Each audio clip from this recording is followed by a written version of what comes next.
किस्मत मेहरबान तो गदा पहलवान। ये कहावत ऐसे ही नहीं हुई।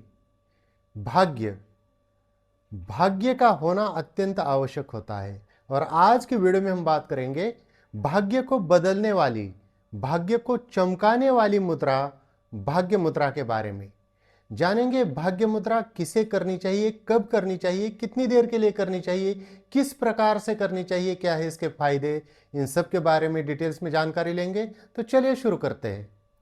दोस्तों, भाग्य भाग्य का साथ होना अत्यंत आवश्यक होता है।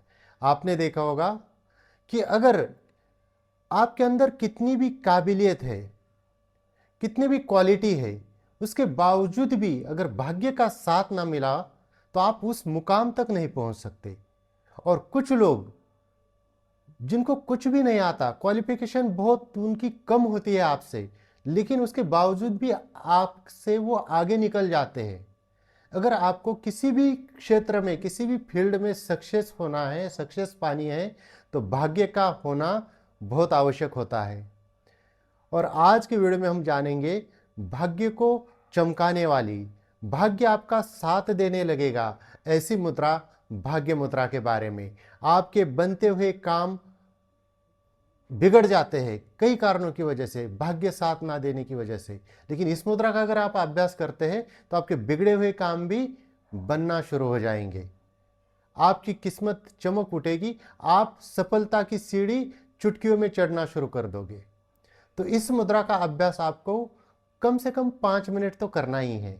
सुबह, दोपहर या शाम को किसी भी वक्त कर सकते हैं, या दिन में 2 बार 5-5 मिनट भी कर सकते हैं। इस मुद्रा को वैसे 2 प्रकार से किया जाता है, मैं दोनों तरीके आपको बताऊंगा, बहुत सरल सिंपल है। इस मुद्रा को करने के लिए जमीन के ऊपर दरी, कंबल या योगा मैट बिछाकर उसके ऊपर सुखासन, पद्मासन, सिद्धासन, वज्रासन, स्वस्तिकासन, भद्रासन, जिस भी आसन में आप सुखपूर्वक बैठ सकते हैं उस आसन में बैठ जाइए।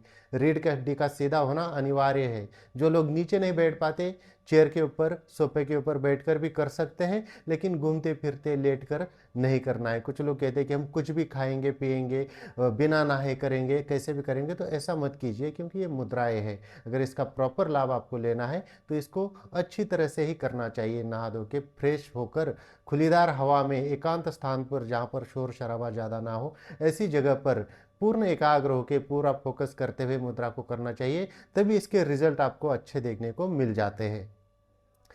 सुखपूर्वक बैठने के बाद जो सबसे पहली और बहुत ही इफेक्टिव विधि है वो इस प्रकार से है कि आपका जो लेफ्ट हैंड है और इसकी जो मध्यमा उंगली है, जिसको शनि की उंगली माना जाता है, इस उंगली की जो ऊपर की और नीचे की ये 2 टिप को छोड़कर यहाँ बीच वाला जो ये पोर्शन है, यहाँ पर आपको राइट हैंड के अंगूठा और तर्जनी से इस प्रकार से दबा देना है। आप देख सकते हैं। और इसको इस प्रकार से दबाने के बाद इसको आप रखिए अपने अनाहत चक्र के सामने। आज्ञा चक्र के ऊपर ध्यान दीजिए, आईब्रो सेंटर में ध्यान दीजिए, ऐसे दबा कर रखिए। यहाँ पर आपको करना है प्राणायाम, पूरक, कुंभक और रेचक। पूरक माने लंबी गहरी सांस अंदर भरनी है। कुंभक यानी कि अंदर ही सांस को यथाशक्ति रोक के रखना है, जितनी भी आपकी क्षमता हो। और रेचक यानी कि धीरे धीरे उस सांस को बाहर छोड़ दीजिए, आराम से बाहर छोड़िए, कोई जल्दबाजी नहीं, एकदम शांति से। और पूरा आज्ञा चक्र के ऊपर फोकस करते हुए शांति से 5 मिनट के लिए प्राणायाम करते रहिए, पूरक, कुंभक और रेचक। तो ये हो गया एक प्रकार। और दूसरा प्रकार ये है कि आपकी जो ये दोनों मध्यमा उंगलियां हैं दोनों हाथों की, इनकी टिप को बस एक दूसरे के ऊपर इस प्रकार से लगा दीजिए और इसको भी यहाँ पर अनाहत चक्र के सामने रखिए। तो इस प्रकार से भी आप कर सकते हैं और इस प्रकार से भी आप इसको कर सकते हैं। तो इस प्रकार से भी कर सकते हैं, चाहे तो आप इस प्रकार से भी कर सकते हैं। तो दोनों बहुत ही सरल सिंपल विधियां हैं। बेस्ट रहेगा आप इस प्रकार से अगर करेंगे तो बहुत अच्छा लाभ मिल जाता है। तो दोस्तों, ये थी कुछ जानकारी भाग्य मुद्रा के बारे में। इसी प्रकार से और जानकारी के लिए हमारे चैनल को सब्सक्राइब कीजिए, इस वीडियो को लाइक कीजिए, अपने दोस्तों के साथ शेयर कीजिए। स्वस्थ रहिए, मस्त रहिए। धन्यवाद।